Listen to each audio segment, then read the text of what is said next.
All right. Good afternoon, Corona Days Professional Development Group. I am going to start with an apology. I am late. I told you guys I'd be at 3, then I told you 3:30, and now it is 3:46. I was out in the snow and ice, and our host graciously agreed to, wait for me. So let me go ahead. This afternoon, we are hosting, or evening, if you're across the pond, we are hosting Chloe-Mairead Donnelly, and she is going to present to us ADHD and Me, how I turned my diagnosis into my motivation. So Chloe's going to talk about going from a struggling student to a thriving entrepreneur, raising awareness and breaking the stigma surrounding ADHD in women, and showing that the past doesn't need to define the future. A little about Chloe. She is the founder of CMD Tutoring, an online language school teaching across get that 5 continents, guys. She is also a full-time student.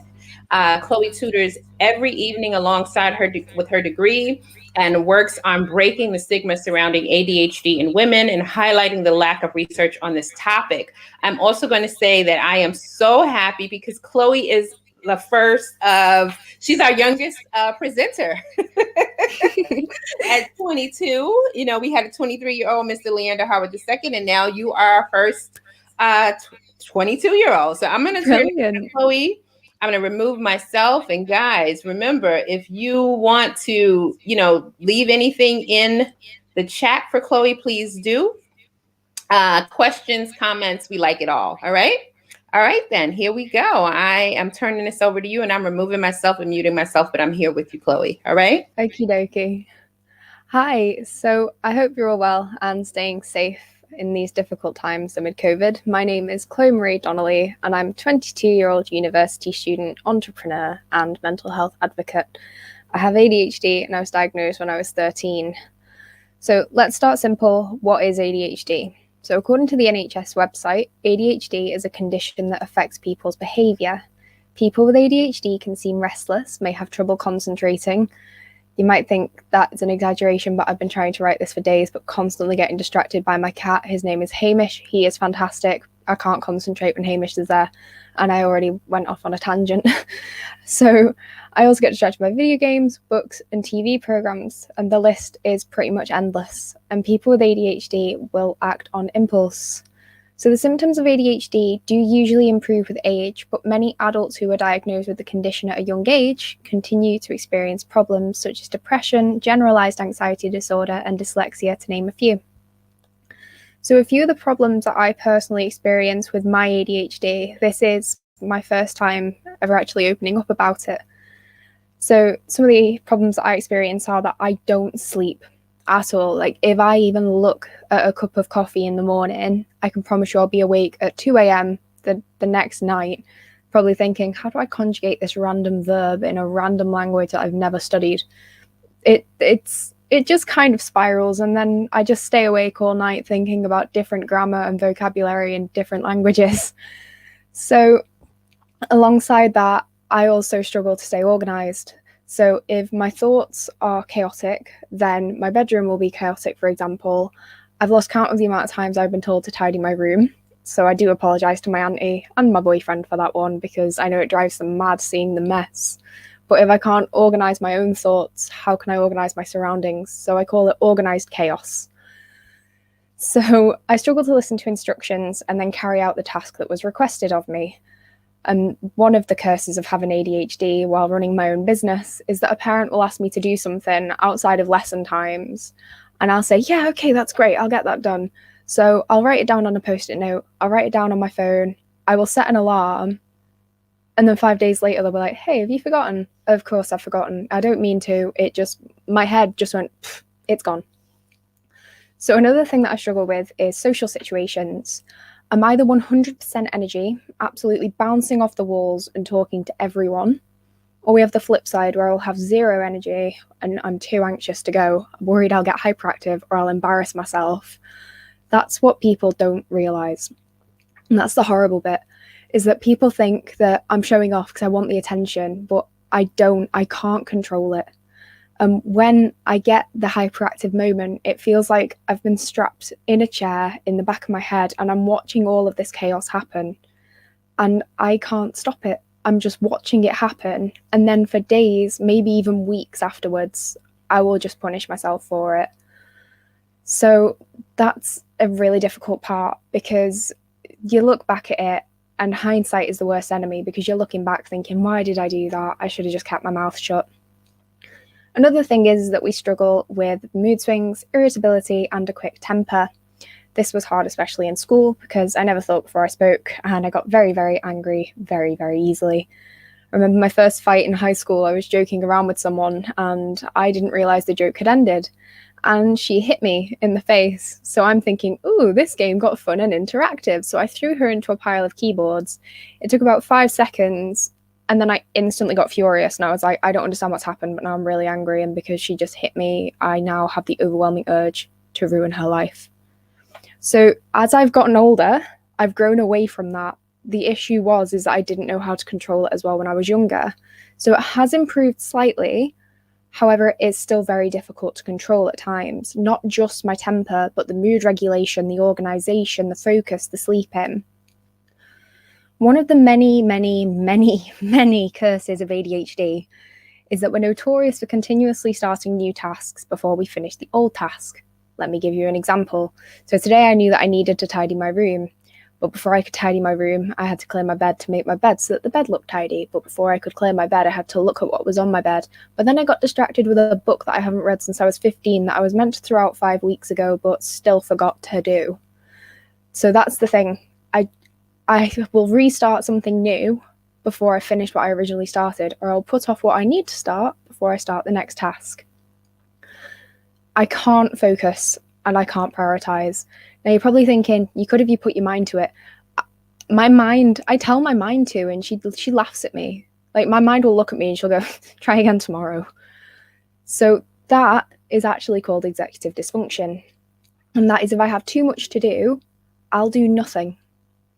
And that's because I will just get completely overwhelmed. So a long list will get very overwhelming. And I know it wouldn't be a long list if I just focused and prioritized on what needed to be done. The irony is not lost on me. Perhaps the worst side effect, though, and the one that gets me into trouble the most, is that we blurt out responses and we interrupt others. And I'm not trying to be rude. I'm not trying to think that what I have to say is more important. I'm either agitated or I'm overexcited. And it comes out in the form of the mouth that never shuts. I even talk in my sleep, and if you don't believe me, please do ask Charlie about the Thai food fiasco. So I've been learning a lot more about my ADHD recently, and that's thanks to a wonderfully informative Instagram account called ADHD.her. Thanks to this account, I learned that women and girls with ADHD frequently go undiagnosed until later in life at a disproportionate rate than men, which makes us more susceptible to developing other disorders and risks which can negatively impact our lives. Many, many various other issues are caused by this. So women and girls with ADHD suffer higher rates of anxiety, depression, self-harm, mortality, and various other issues that could have just been reduced with early intervention. That's the problem, is that with ADHD, all of the research has come from the studies that they did on men.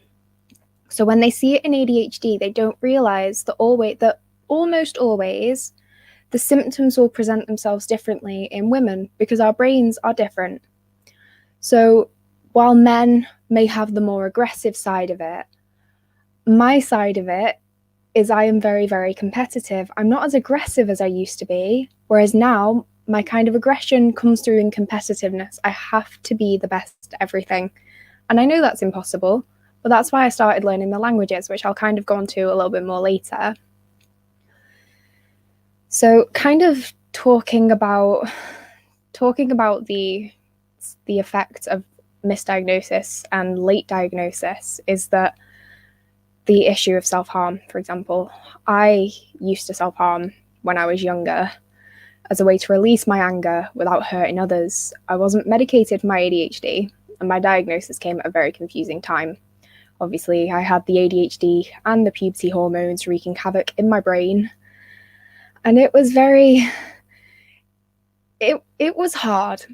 It was definitely hard because obviously puberty anyway is pretty difficult because you've got all those hormones in your head, and then take away the dopamine receptors and various others. Like, one of them has a really long name. I'll come back to that. I did write it down somewhere, but I forgot where I put it. Ironic. Anyway, so I used to self-harm, to be angry at myself for letting others make me angry, or for getting angry at others. I would get angry at myself, and that was the difficult part because I didn't understand why everything was making me so angry so quickly. So in my head, my anger became a lot harder to control, which landed me in difficult situations. I still have the anxiety quite bad, but my teaching is helping me with that, and it's helping me build my confidence for my public speaking. And you wouldn't think that the best public speaking practice is teaching a group of 5-year-olds that hola means hello, but you would be amazed how much good it does. So kind of going on a little bit to my childhood. When I was a little kid, I lived with my mum. My mum was an absolutely incredible woman. She had multiple sclerosis, and she knew that having a child would make it worse. But she did it anyway, and she had me. And growing up, it was difficult because I had to go and stay with my auntie when I was 5 because the carers couldn't look after me and my mum at the same time. And then I'd go back to my mum's, back to my auntie's, back to my mum's, until when I was 7, I moved in with my auntie Linda permanently.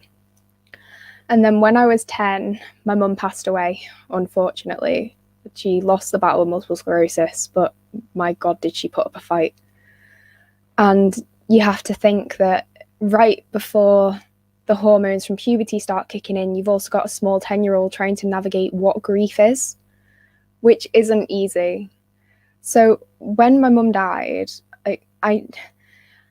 that's when things started to change with my personality and with my behaviour. I became angry at everything and everyone. Everyone was the enemy. I understood what had happened. I just didn't want to acknowledge that it was real. I was always a chatterbox when I was a little kid. I was the performer. I was the stuck-up one, let's be honest. I was spoiled. But when I lost my mum, I talked less and I yelled more. And this is kind of where my ADHD comes in. Because as a child, I like to think I was quite calm. But as soon as I lost my mum, it became very, very hard to control my temper. There was also kind of a sense of jealousy that some people didn't respect their mums but still had them, whereas I respected mine and I didn't have her. So obviously with the little kid, you always kind of want what you can't have. So I hated everyone that had what I wanted. And high school became difficult because obviously I lost my mum in November 2009, and then in September 2010 I started high school. So I had my mum's first anniversary when I was in year 7, so I had a lot of that anger. So I've just seen the comments. So I've called Linda my mini mum ever since I was little because she's mini. She's basically my mum, but she never does the minimum. So that's kind of the joke that we've always had. But when I went to high school, I started to study languages. And that's kind of what's led me on this path to be here today. And I know I've gone off on a lot of tangents, but literally the first 2 letters of ADHD stand for attention deficit. So can you blame me for getting distracted? So I had a few favourite teachers at the academy, but I think my all-time favourite was Mr. Goff because he put in the effort to make every single lesson fun and exciting. And that's why I remember so much from Spanish. And his teaching style is now what I use with my students because it worked wonders for me. So now I'm trying to implement that to help others. So in high school and in college, there were certain teachers who couldn't separate their personal distaste for the 4 letters. I'm going to be calling ADHD the 4 letters from here on out. They couldn't separate their personal distaste from the 4 letters from the person with the 4 letters. I remember in year 10, I asked my English teacher why she didn't like me, and I got sent out for the whole lesson when a girl who I absolutely hated, she was making really inappropriate jokes, and the teacher was laughing. I laughed, I got sent out, so I looked at her and I went, "Why do you hate me?"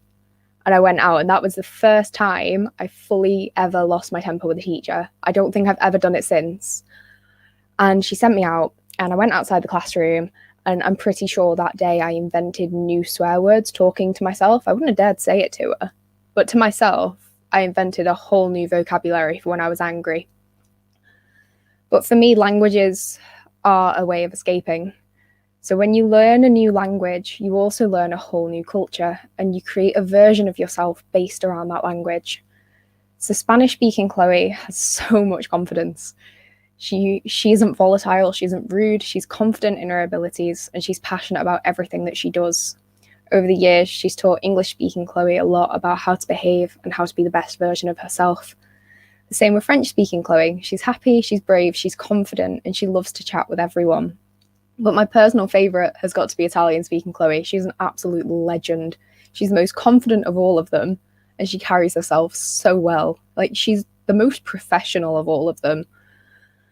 And I've poured my heart and my soul into my language learning for nearly a decade now. Oh no, over a decade now. Oh wow, that's gone fast. Spanish-speaking Chloe does offer Spanish lessons. I got distracted again, sorry. So I've picked up a lot of my languages along the way, and I know there's a lot more that I want to pick up. So on the 18th of February 2020, I decided I wanted others to love languages as much as I did, and my little school was born. So it's funny that you should ask about the lessons when you did. CMD Tutoring is the name of my school, and it is my pride and joy. So it's not the most original name. So my name is Chloe-Mairead Donnelly, and I do tutoring. I couldn't think of a name, so let's just put CMD Tutoring. It's like I say, it's not the most original. It's literally my initials and what my job includes, but it's the name that makes me proud of myself. And in 5 days, on the 18th of February, we will be celebrating our first anniversary, which is absolutely incredible. And when I say we, I mean English-speaking Chloe, Spanish-speaking Chloe, French-speaking Chloe, and Italian-speaking Chloe. In 1 year, by myself, I have taught over 100 students, ages from 4 to 70, on 5 different continents. I have taught in Europe, Asia, Australia, North America, and South America in my first year. So I remember actually my Spanish teacher in college saying to me that I was too disruptive and I never paid attention, so to give up the idea of going to university. And at the same college, I had to give up my free periods and use my lunch break to sit with the support mentors so I wouldn't disrupt other students in their free study periods. They didn't really know how to deal with SEN individuals. In case you don't use the SEN abbreviation in America, that's special educational needs. So that's kind of anywhere on the spectrum from ADHD to autism, dyslexia, dyscalculia, things like that. So I used to have to sit with them, which was really, really annoying because I remember if I didn't show up, they would walk around college looking for me to make me go up there. And it was horrific. Like, I had to give up hour after hour just sat in this room doing work in silence so that I wouldn't disrupt my friends and their education. So what they said to me, it really, really stuck. And I'm very, very petty. So for years, I was like, I can't wait to prove you wrong. One day I'm actually going to take your job. And then in my second year, this is where things got complicated, because in my second year, my auntie was diagnosed with cancer. So as you can imagine, my thoughts were at home more than they were at college. Fortunately, she made a full recovery and she's now, I think, 4 years in remission. Absolute legend. And my grades slipped and I was called in for a meeting that they had decided to call no conflict. You see the irony. And I was told that I wasn't acting like a student at a prestigious college should be behaving, and that if I didn't get my act together, I would get kicked out. So I set up my school for 2 reasons. The first one, I did it to share my love of languages with the world, and I did it to prove people wrong. I set up my own business based on pettiness, and it's the best feeling in the world. Sitting here a year later, talking about my successes, proving to the people that said I wouldn't be able to do it, that I could do it twice and do it so that they could watch. So I didn't really do the best in my GCSEs. I got 1 A, which was in Spanish, and then I didn't do much better in my A-levels, but I'm doing very well with my degree. And my dream is to go on to complete a postgraduate and then finally obtain my PhD, which is what I would really like to do. But I know that obviously I'm going to have to put the work in to get there. At university, I am surrounded by languages. It is the best thing in the world. It's like if you close your eyes and somebody says, imagine the best place ever, for me, I'm just in a room where there are 6,500 people. And each of the 6,500 people is speaking one of the 6,500 different languages of the world. I'm surrounded by dictionaries, and it is beautiful. So at uni, I'm surrounded by languages, and the MFL department at Bangor University is very, very supportive. And I wouldn't have gotten this far in my degree without Gareth, Martina, and Ruben. They are the 3 lecturers who are absolute legends. They make every lesson fun, kind of like Mr. Goff did. And they're there outside the lesson for if you want to bombard them with more questions than they can probably handle. So you have to break it up into maybe the space of 2 weeks so you don't look obsessed with the language, knowing fully well that you are obsessed with the language and you'll go home and Google them anyway. But they make languages fun and they make me want to learn. So kind of like I was saying earlier, with ADHD, I struggle to stay focused, but in their lectures, I take in everything and learning is fun and exciting again. So CMD Tutoring was created for the students like me, the neurodiverse who fall through the cracks in the education system. My job is to make sure that if they don't understand what they've done at school because they can't focus, they bring it to me and I make it fun. Because learning shouldn't be boring. Because when you go into a school, they teach in a general learning style that almost everyone can adapt to, but the neurodiverse will struggle with that because we all have our own unique learning styles. So for me, it's complete and utter immersion. If I'm learning a new language for the first time, I have to completely dive in. And I have to listen to the music, watch the films, read the books. No matter how difficult it is, I throw myself in the deep end and learn how to swim out. So when I have a lesson with one of my students, I make sure it always starts with a homemade meme. I will sit the night before. I will sometimes stay up until 1 o'clock in the morning making specific memes for specific students based around the language that they're learning, basing it off their interests. Because that shows them that I care too. And it shows them that it isn't just they come to me for an hour, they do a bit of the language and then they leave. It shows that I listen to them, I know what they like, and I know that they like memes. So with my teaching, I've found my passion and I found my reason to wake up in the morning. My students have taught me how to be patient and how to see the funny side in everything. I think when I started CMD Tutoring, my biggest fear wasn't setting up my own business or getting new students. My biggest fear was losing interest in what I love the most, because the losing interest is probably the most painful part of this. And that is, I was worried I was going to let down those who had hired me to teach them. I never lose interest on purpose. So please know that if you ask us to do something, if you ask someone with ADHD to do something, and it takes them a while to get back to you after they've agreed to do it, please know that we're not lazy. We're not just putting it off. And if we have lost interest, it isn't any ill will to you. It's because our brain was just like, okay, I'm bored now, what next? And we don't have a say in it. So we just go, okay, brain, when can we expect this to be done? And it looks at us and goes, never. So that was my fear. But this is where it's hard because of the negative connotations surrounding ADHD, I was scared that the parents of the students that I teach would only focus on those 4 little letters and the stereotypes surrounding them, rather than the languages that I've put over a decade of effort into, which is a pretty valid fear.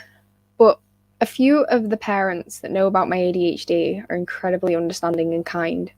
They realise that I asked my students to tell me what they did in their last lesson, not just to jog their memories, but also to jog mine, because I have a notebook where I write down everything I've done in a lesson that week, but I can never remember by the next week. I will read it, and I'll write it in like brief handwriting, in shorthand kind of, so that I can look back and be like, right then, this is what we did. But last week's Chloe always thinks too highly of this week's Chloe, just like how this week's Chloe is probably thinking too highly of next week's Chloe.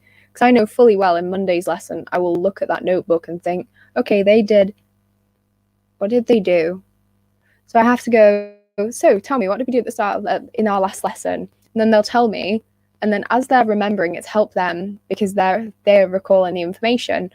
Whereas it helps me because I'm like, Yeah, they're right. I should probably get that worksheet up now. And it sounds unprofessional, but it can't be helped. I put everything in place so that this doesn't happen, and it happens anyway. That's the kicker. So, kind of recently, I found a brand new way of looking at my fears, and that is fear stands for false evidence appearing real. So why should I let my fears get in the way of achieving my true potential, which is to go on, teach, inspire? So I know I'm capable, and the 4 letters make me all the more powerful. So what exactly is there to be afraid of? So I'm going to pop on my glasses because I can see a question.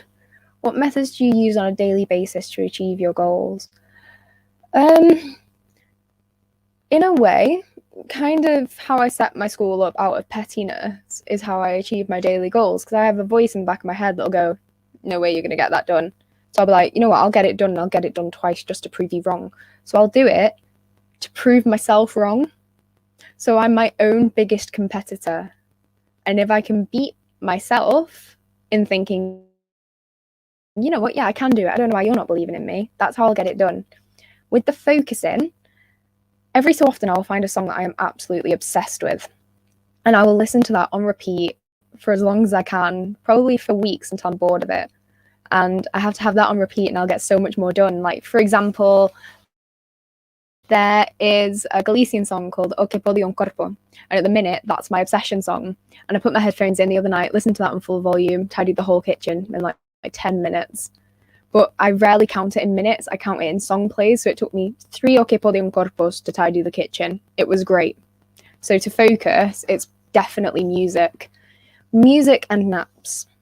But kind of tiptoeing back onto CMD tutoring, I started out with 2 students that I lost when the first lockdown started. And I had the idea of offering £5 lessons to children aged 5 to 11 to keep them entertained while the schools were closed during the first lockdown in 2020. And most of my original students are with me now, probably about 15 out of the first 30, 35 that there was. And without them, CMD tutoring wouldn't be here. So I'm going to start to wrap this up because I think I've covered everything. But before I do, I just wanted to kind of say a few thanks to a few very important people who have got me to this point of where I am in the first year of my own business. So my first thank you is to my mum. She knew that having a child would be a risk to her health, and she still had me. She adored me with every fibre of her being, and she made sacrifices so that I could have the best possible childhood, and I will forever thank her for that. And to my auntie and uncle, Linda and Scott, most definitely. They took me in when I was little. They've treated me as if I was their own. They brought me up to be part of a family with brothers and sisters. And we squabble a lot. And that's mostly because I don't know how to control my temper.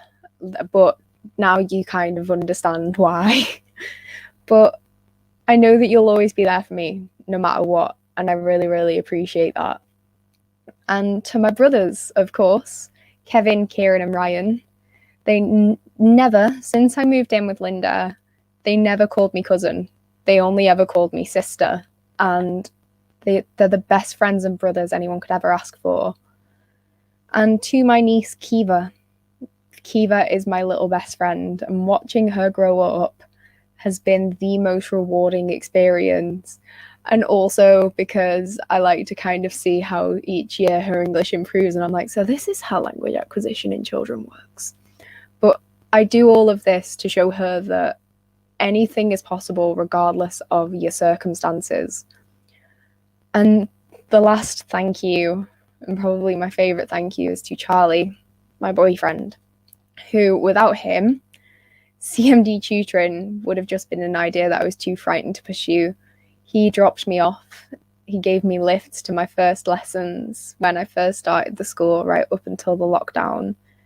And he loves me despite my flaws, of which there are many, many, many flaws, but he loves them. They probably annoy him, but he loves them. But thank you for constantly encouraging me to achieve my goals and showing me that I am capable. I just have to stop whining for a little while and get on with it. Because I will complain constantly and he'll be like, you can do this. I know you can do this. Why are you upset? And I'll be like, because I know I can do this. I just don't want to. So that's how that goes. But thank you so much from the bottom of my heart for coming to my talk today. I'm sorry if I rambled on at any points and kind of got lost on a tangent, but I hope that I've done some work to remove the stigma surrounding ADHD in women. And I hope I've shown you that just because I have those 4 letters, that doesn't mean that I'm not capable of doing amazing things. So, as I mentioned at the start, this is the first time I've ever actually opened up about my experience with ADHD. And I'm hoping that together we can destroy the idea that someone with ADHD is naughty or is rude or is a distraction. We're just wired a little bit different. And I think that makes us pretty cool, don't you? So thank you for coming and have a lovely afternoon or evening or morning, wherever you are.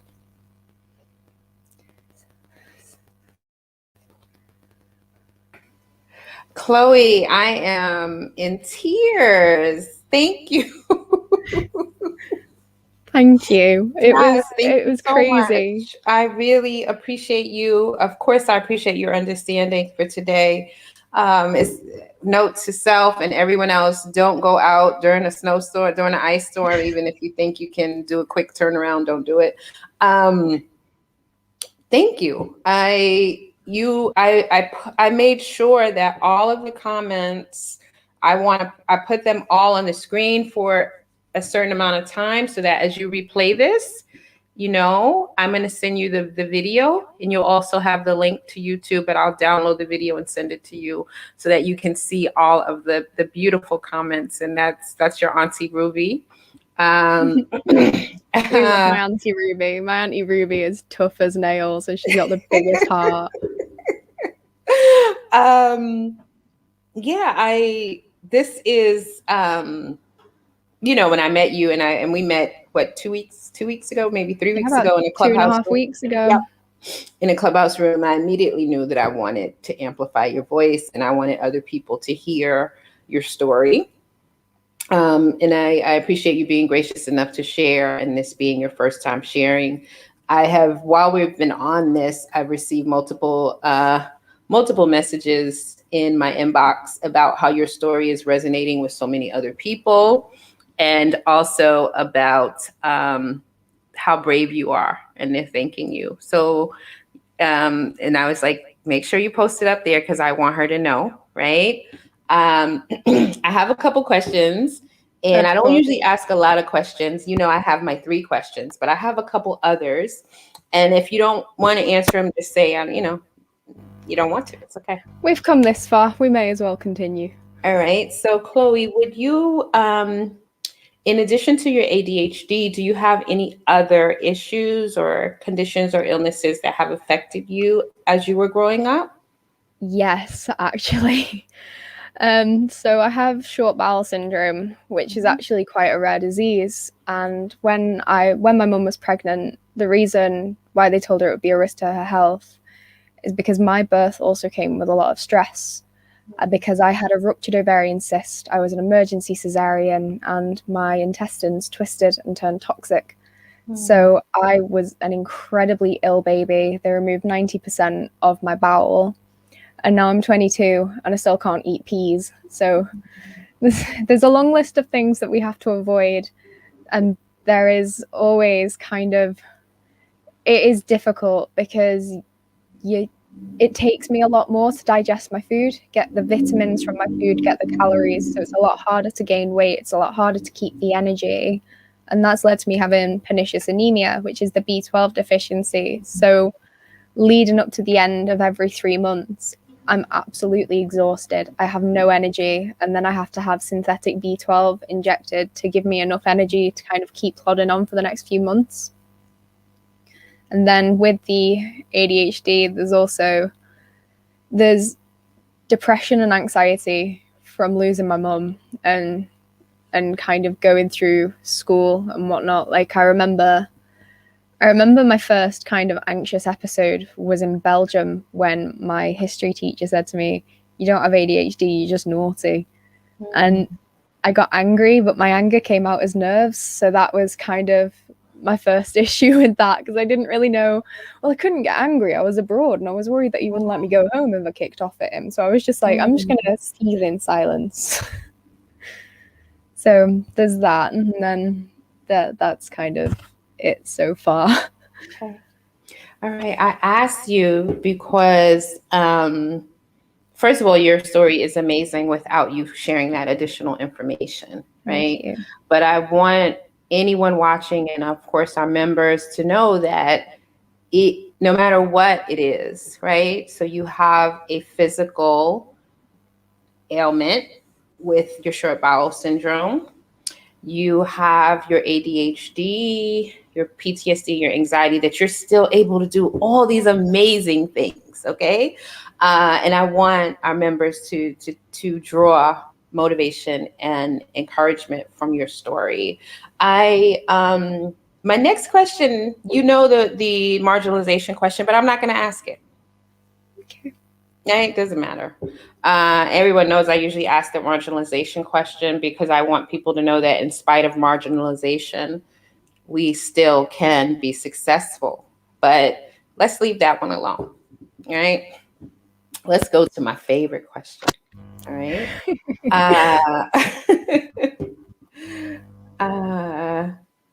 Oh, here we go. I have a good comment I want to see here. What Chloe describes as the ability to improvise in the moment, even with 5 languages. She told me that she will ask the student what they want to learn and create a lesson to meet the need. I love that. They aren't going to learn if I'm forcing something down their throats that they don't care about. If they want a lesson completely in French about Fortnite, if it means they'll listen in the next lesson, then I'll do it. All right, now. I love it. You're meeting them at their level of need. And that comes from Jonathan at Some Talented People. And then he says, this skill developed over 10 years is unmatched by neurotypical minds, which are linear. All right. The neurodiverse win the battle again. All right. Hey. Yeah. I mean, actually, I don't want to go up against. I don't. I mean, I do not. I can't go to battle with you or Jonathan. Okay. Especially not, just your petty alone. Okay. Just your petty alone. And then the fact that you know 5 languages. No, I can't tussle with you, Chloe. I can't. So can you say the 5 languages again, please, Chloe, for anyone? English, Spanish, French, Italian, and Catalan, Galician, learning Welsh as well, and also a little bit of Romanian when I've got time. All right.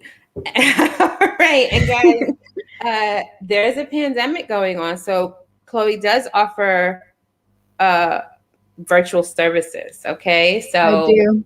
Yes. So if you have a little one that is interested in languages or struggling with this, and not just a little one, a child struggling with languages or who is interested in languages, by all means, please connect with Chloe. Her contact information will be in our group, and I actually will update the YouTube information to put your links in there as well. Brill. All right. So my favorite question is, and this is, you're 22, so you can't go back so far. But Chloe, knowing everything that you know now, if you were able to go back in time and tap a younger Chloe on the shoulder and say, hey, what would you tell her? What advice would you give her? Anything you want? I know losing mum hurt, but you've got to take that pain and let it motivate you, because she's watching down on you every single minute of every single day. And when she's looking down on you, she doesn't want to see you sitting there feeling sorry for yourself. She wants to see you there succeeding and thriving, and she wants to see you being Denise Donnelly's daughter. She doesn't want to see you being sad. She wants to see you excelling and thriving. So don't sit there pitying yourself because she's not there. Take the fact that she's not there as motivation to succeed. Don't be sad about it. Be glad that she's with you every single step of the way. Oh, Chloe, you are like, okay, you're my first 22-year-old. You're my youngest.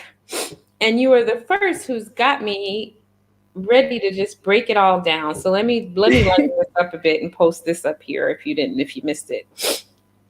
What I love the most is that Chloe smiled the entire time she told her story. Because it's a success story, not a sad story. That's right.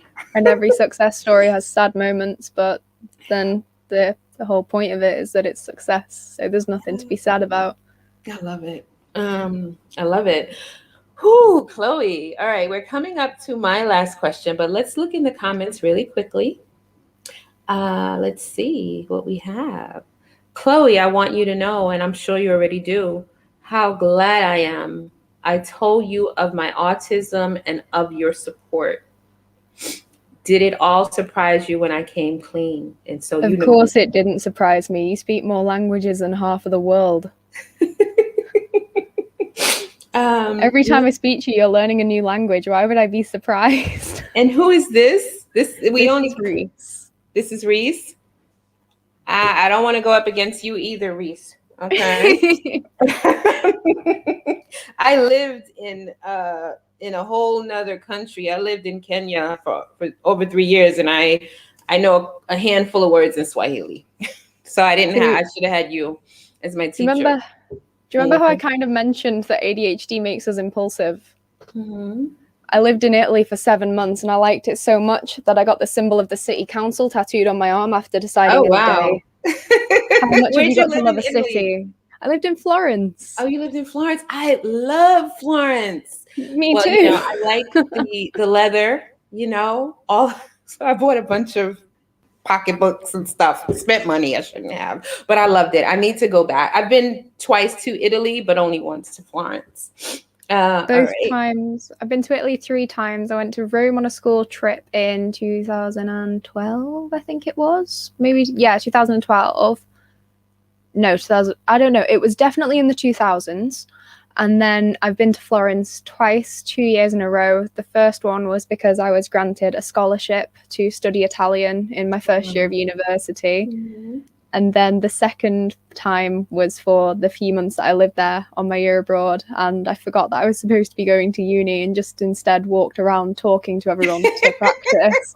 So I missed a lot of my lectures, but my Italian improved. I love it. We have a question. I'd get a classmate and be like, "Are you going to Latin today?" And I'd be like, "I'm having a cup of coffee." Oh, sorry. It's okay. It's all right. And you know what, Chloe? I know that part of your ADHD, like when you said, "Oh, did I ramble? Oh, did I not stay on point or topic? Oh, I do all of that, right? Maybe I haven't been diagnosed, right? So, and many people I work with, and we all do a lot of those things that you spoke of, male and female. Okay. How do you balance so much? You're incredible. The secret is naps. And you might think it sounds silly, but I have a nap. I wake up, I'm refreshed, and I have a little order in my head of what I need to do. That lasts for about 2 hours. So the first 2 hours of when I'm awake are when I get the most done. So then I have to have a recharge nap for about half an hour, which usually ends up lasting for 4 hours. And then I realize I've missed the day and I'm like, I'll just do it tomorrow. You might need to add comedian to your list of. Mm-hmm. All right, let's see. So your auntie Ruby says you're spot on, Chloe. Spot on. Let's see. I will take that as a note to self. Since my mother died, I have to stay encouraged. You know what? You might not be able to go and see her physically, but she's right beside you every single step of the way. There is no pain like losing a parent. Like when my mum died, I often say that when my mum died, a part of me died too. And that is a pain that takes years to go away.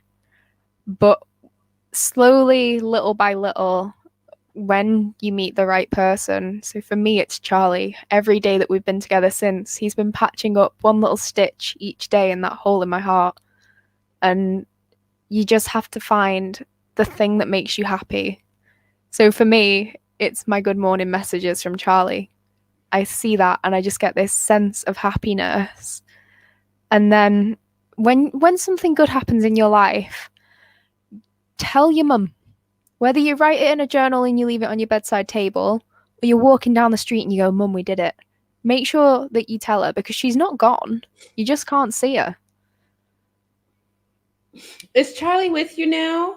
Or is he? No, we're in lockdown. He's half an hour away. Okay. Yes, that's right. You guys have a new lockdown. I forgot. You guys got that other strain before we got it. I was gonna say, Charlie, you need to jump. I should send him a stream link if I knew. Charlie, yeah, you could have jumped on here. We love Charlie. Charlie's great. We've been together for nearly 18 months now. Wait, has it been 18 months? 1 year. Yeah, 17 months we've been together. I had to double check. You guys are cute. You can count the months. That's real. You can count the months, right? So Nicole Stokes says, my son is autistic and has ADHD, and so much of your story reminds me of him, even though he is non-vocal. With non-vocal, it is hard because it's difficult to kind of express what you need and what you want. So that's what makes it harder, because with ADHD, we already struggle to say what we want and what we need because we don't really know. So your son is going to grow up to be an absolute legend. And by the sounds of it, he already is. But he is fantastic. And you're fantastic, because the fact that you're here and you're listening and you're learning shows that you're a brilliant mother and you're ready to help him when he needs it. I love it. And Nicole Stokes, is that Nikki from my Elevation Award cohort? If you're there, let me know. I want to connect you with Chloe as well. All right. And so that. Then Rhonda says, after listening to Chloe, I can say that half the world has not been diagnosed. I believe it. Yes. I believe it. Certainly believe it. It'll be turned into Oprah, where they'll be like, you get a diagnosis, you get a diagnosis, everybody gets a diagnosis. Yeah. You have ADHD. You have ADHD. Naps rule. Yes, you do have a great attitude, Chloe. I'm gonna go through the Okay, Nikki, I'm gonna connect you with Chloe. You guys got me crying out here. I've cried now. They got me crying before, but it was because of me. Now it's like you're my first guest who broke me down. I'm sorry. Yeah, it's okay. It's a good one now. These are not sad tears at all. I'm so motivated and inspired by you. Thank you, Chloe, for saying that. And this is about her mom. Been trying to explain to people how painful losing my mom has been. It is a pain that no one understands till they've been through it. That's all I can say, is that until you have gone through it, it's a pain that people, like, until you've been through childbirth, you just imagine how it feels, but you don't know how it feels. Like, if you haven't lost a mum, you can imagine how it feels, but you won't know how deep that pain goes until it happens. So I lost my mum when I was 10. And when you're 10 and it's the year that you leave in primary school, you've got your leavers assembly, and then you go into high school, that's the part of life that you want your mum to be there for. And while my mum couldn't be, my Auntie Linda was. She was at every single school play. She was at my leavers assembly. She was at my first day of high school straightening up my tie. That's why she's my mini mum. All right, mini mom Linda. I wish everybody was here. We have to have you back with all of your cheerleaders and supporters, because there wouldn't be enough room on the stream. Well, you're blessed. You are thoroughly blessed, Chloe. All right. So this is the joke. You get diagnosis, we get a diagnosis. Okay. All right. So my final question. So my final question, Chloe, is, and I usually give people one, but if you would like to do more than one, you can, because you might be my favorite presenter now. If we had, what would you want us to take away today? What are the takeaways you want anyone watching this to walk away with? If you meet someone with ADHD, get rid of all of the ideas in your head that we're naughty, that we're rude, that we're disruptive, that we're idiots. Because we're not. I mean, look at me. I'm ADHD. I've been told I couldn't do all of this stuff throughout my life. I'm now 22, running my own international business, whilst trying to beat my brain up in a fight that my brain is currently winning. I'm now responsible for shaping the minds of over 100 children around the world while my own mind is still confused. So just because I'm wired different, that doesn't make me a freak. It doesn't mean that I'm any less capable of what someone else is doing. So if you meet someone with ADHD, all this respect that you've shown me today, show the same to them. I love it. And I love it. And here goes Mini Mom. I love you too. And after the talk, I'll come down and make you a cup of tea because I'm still living at home. Oh, okay. And we have a thank you. And I just want to add to what Chloe said, because throughout her story, we hear the words that people were saying to her, people who should have been building her up, educators. So I want to say, like, oh, your family has always believed in you. My family have always been there for me. And without Linda, I would have ended up in care after my mum died. But she took me in. She treated me as if I was her own. And without her, I dread to think where I would be. So without my Auntie Linda, I wouldn't be the Chloe sitting in front of you today. And the same goes for my Auntie Ruby. My Auntie Ruby and my Auntie Linda are my mum's sisters. And when my mum died, they both stepped up to the role of mum, and they lifted me, they inspired me, they gave me everything that I needed to get as far as I have in life. And without them, I don't know where I'd be.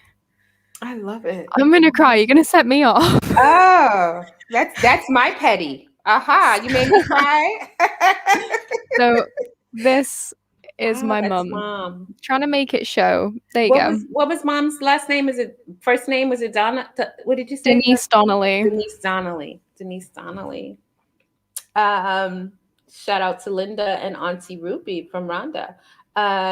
You did this all yourself, kid. Oh, couldn't have done it without powerful women to show me the way. I'll just say, I can't wait for the moment. Oh, wait.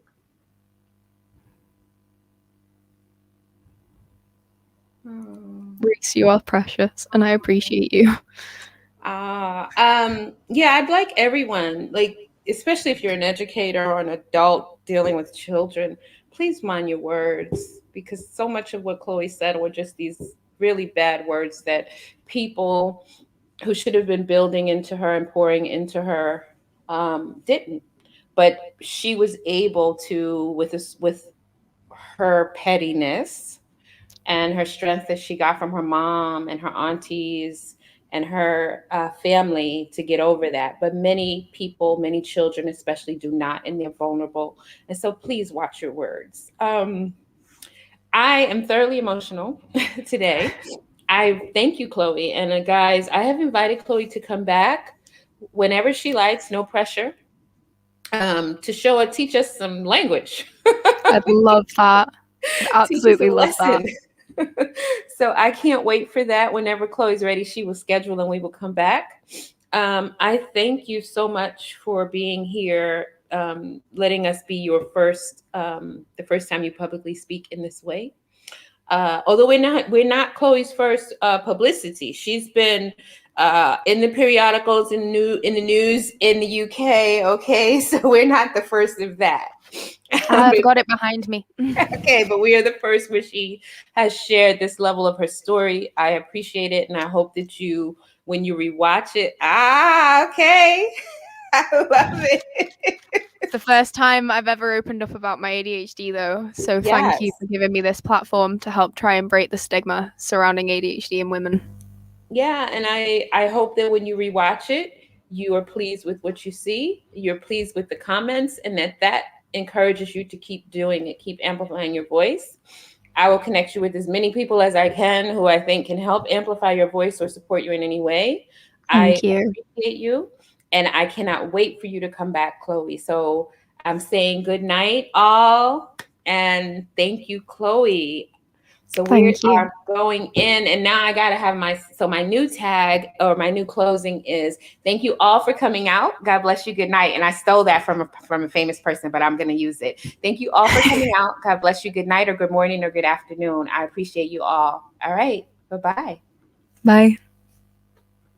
All right.